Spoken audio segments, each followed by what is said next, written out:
Imagine this. A U.S. Navy warship patrolling the Caribbean suddenly opens fire on a small vessel, tearing it apart in the dark waters of the southern Caribbean Sea. When the smoke clears, 11 men are dead, alleged members of Venezuela's most dangerous gang, Tren de Aragua. The U.S. claims it was a narco-boat, a drug-trafficking vessel tied to cartels, and even Cuba. Venezuela, on the other hand, calls it a fabricated story, a blatant provocation. The question is, what really happened on those waters? Was this just another anti-drug operation, or is the United States sliding closer to a regional confrontation with Venezuela and its allies? Welcome back to the channel. Today we're breaking down one of the most dramatic military stories of the week, the U.S. Navy strike on a suspected Venezuelan narco boat that left 11 people dead. This isn't just a drug bust story. It's about the projection of American military power in Latin America, the rise of transnational gangs like Tren de Aragua, Venezuela's fragile political standing, and the possibility that the Caribbean is becoming the next flashpoint in global tensions. And before we dive in, let me know in the comments. Do you think the U.S. had the right to sink this vessel, or does this cross a line and risk war in the Americas? Don't forget to hit that like button, subscribe, and turn on notifications so you never miss our deep dives into stories the mainstream media just glosses over. According to U.S. military reports, the incident happened earlier this week in the southern Caribbean Sea. A U.S. Navy ship intercepted what it described as a narco boat, a fast, armed vessel suspected of trafficking drugs from Venezuela into the Caribbean. When the boat allegedly failed to stop, U.S. forces engaged. The vessel was destroyed, and 11 men were killed. Officials claim these men were members of the Venezuelan gang Tren de Aragua, a notorious criminal organization known for drug trafficking, extortion, and violence across Latin America. The U.S. also suggested there may be links to Cuba, raising the stakes even further by tying the incident into broader geopolitical rivalries. But here's the twist. Venezuela denies everything. Caracas says the men killed were not narcos at all, and accuses the United States of staging the incident as part of a propaganda campaign to justify greater military presence in the region. So what really happened? A legitimate anti-drug operation? Or the spark of something much bigger? To understand this, we need to talk about Tren de Aragua. This isn't some small gang. It's Venezuela's largest and most feared criminal syndicate, with operations that stretch across Venezuela, Colombia, Peru, Chile, and even the U.S. border. The gang was born inside Venezuelan prisons but expanded into a multinational operation, controlling drug routes, migrant smuggling, and extortion networks. For the U.S., Tren de Aragua represents two major threats.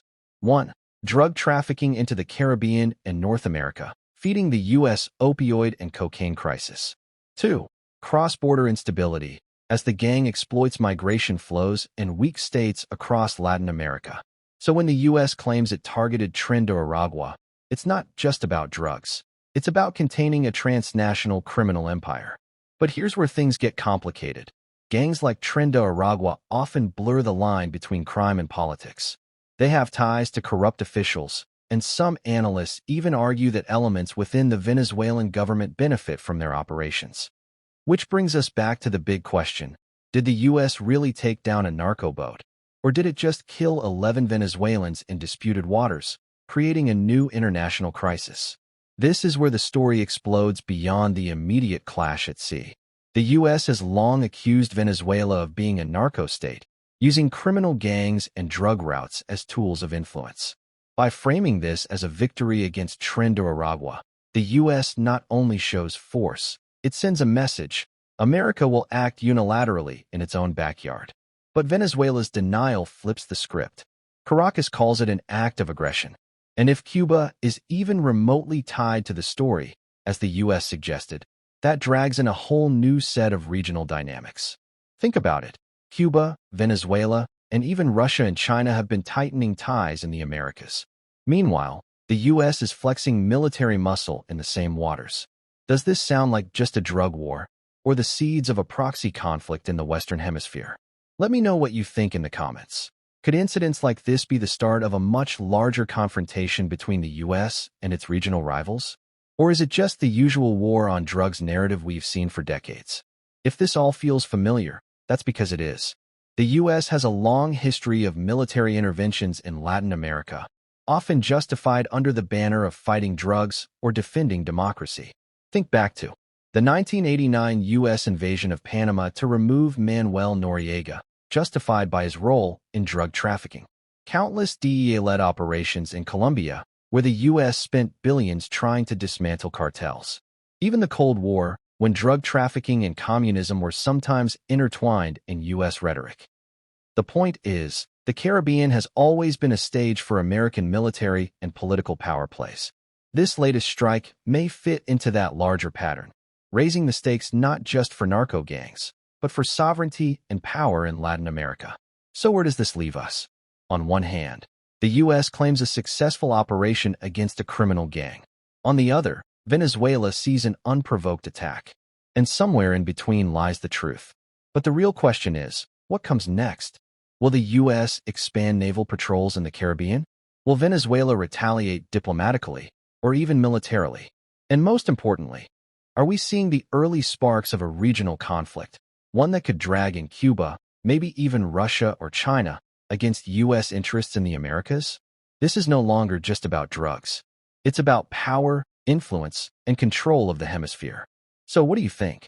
Was this a justified strike against narco-criminals? Or is the U.S. dangerously escalating tensions with Venezuela? I'll be reading and replying to your thoughts in the comments, so drop your perspective below.